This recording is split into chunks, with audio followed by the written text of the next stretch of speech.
ঢাকা শহরে প্রতিনিয়তই বেড়ে চলছে এত পরিমাণ রেস্টুরেন্ট যে আসলে বলে শেষ করা যাবে না। তো আমরা একটা নতুন জায়গা এবার এক্সপ্লোর করেছি, সাথে কিছু খাবার খেয়েছি, সেটি রিভিউ দিব আজকে।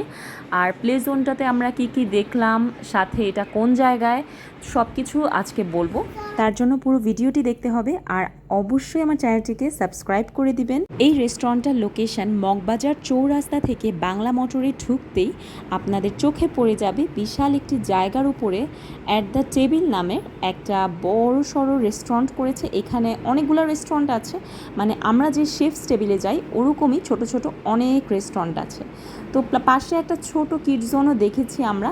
আর এখানে একটা গাড়ি ছিল, এটা একটা শোপিস হিসেবে এখানে ছিল। আর আমরা যেই প্রথমে অনেক ক্ষুধার্ত ছিলাম বলে খাবার অর্ডার করেছিলাম কিয়োটো থেকে।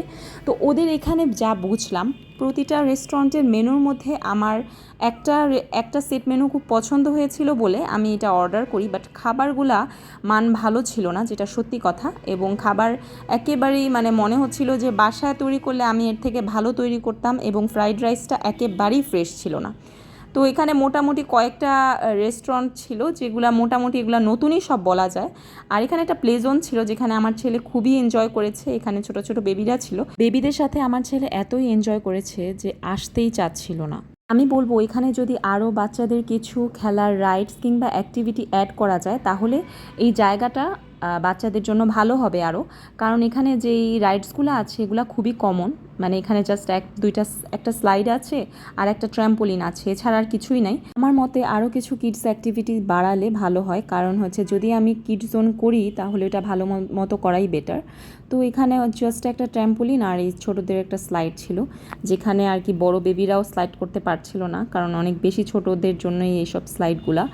আর আমার ছেলে এখানে 2-3টা খেলনা দেখেই ঢুকতে চাচ্ছিল, কারণ এখানে অনেক কিডসরা ছিল, কিডসদের সাথে এনজয় করছিল বেশি রাইডসের চেয়ে। এখানে কার রেসিং গেমও ছিল বাচ্চাদের এবং অ্যাডাল্টদের জন্য। তো এটার টিকিটটা আলাদা করে এন্ট্রি করে নিতে হয়। তো আজকের মতো এখানেই আমাদের জার্নিটা শেষ হয়। সো সবাই খুব ভালো থাকবেন, আমাদের জন্য দোয়া করবেন। আল্লাহ হাফেজ।